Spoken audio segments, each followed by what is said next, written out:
You know, we're always told that to be happy, we need to get more of something. But what if the real secret to a happier, more stable mind isn't about getting more, but about letting go? We're going to dive into a concept that sounds, well, kind of scary at first, renunciation. But what if it's not about loss at all? What if it's really about a strategic gain? It's a classic question, right? This idea that to be truly happy, you have to sacrifice all the fun stuff. But is that the whole story? I think there might be a very different way to look at this whole thing. Yeah, that word, renunciation. When we hear it, our minds pretty much jump straight to deprivation. We picture monks in bare rooms giving up everything we find enjoyable. And let's be honest, that doesn't sound very appealing to most of us. It sounds like a recipe for a pretty boring life. But what if we've been thinking about this all wrong? The source we're looking at today offers a pretty radical alternative. It asks us to stop thinking about renunciation as giving stuff up and start seeing it as something else entirely, a strategic trade-up. This right here completely flips the script. The common view, right? It's all about loss, weakness, deprivation. But this other framework sees it as a smart exchange. You're not just giving up pleasures. You're trading a lesser kind of fleeting pleasure for a superior, more reliable one. It's not about losing. It's about gaining something way, way better. It's a strategy for real strength. Okay, so if it's a trade-up, what are we actually trading? I mean, if we're not just giving up our favorite foods or hobbies, then what is it we're supposed to be letting go of? The answer? Well, it might surprise you. And here's the key. The target isn't the physical thing. It's not the experience itself. It's what the source calls sensuality, that constant mental chatter. You know, the planning, the daydreaming, the reliving of past pleasures, and obsessing about future ones. Just think about how much time you spend thinking about your next coffee, even when you're not drinking it. That is the habit we're looking at. And this just nails it, doesn't it? I mean, think about it. How much time do we spend thinking about the next vacation, the next meal, the next purchase, compared to the time we actually spend enjoying it? A lot of the time, the real attachment is in the thought, not the thing itself. So, why would we want to trade this mental habit away? What's the big deal? Well, because, as the source explains, it keeps us stuck in a cycle. Let's call it the pleasure and pain trap. For most of us, this is just normal life. We're just bouncing between these two states.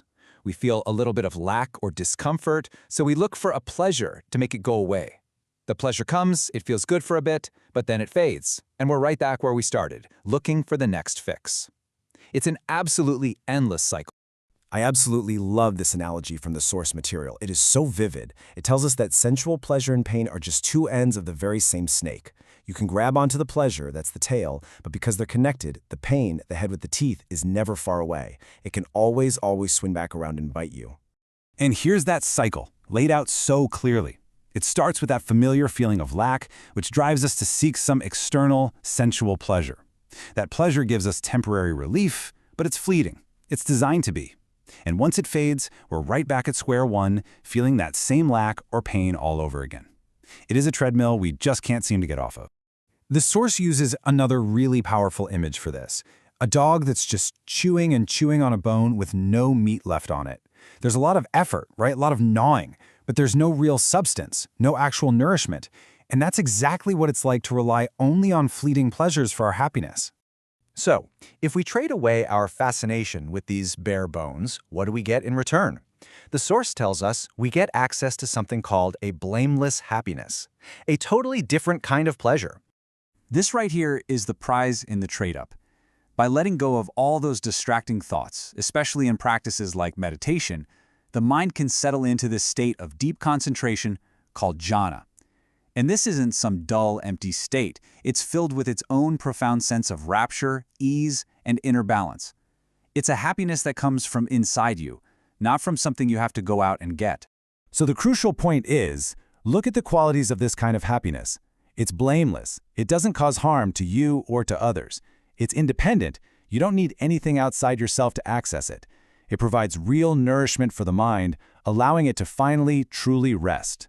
This is not weakness. This is true strength. So what happens when you have access to this internal source of well-being? Well, you find what the source calls the middle way.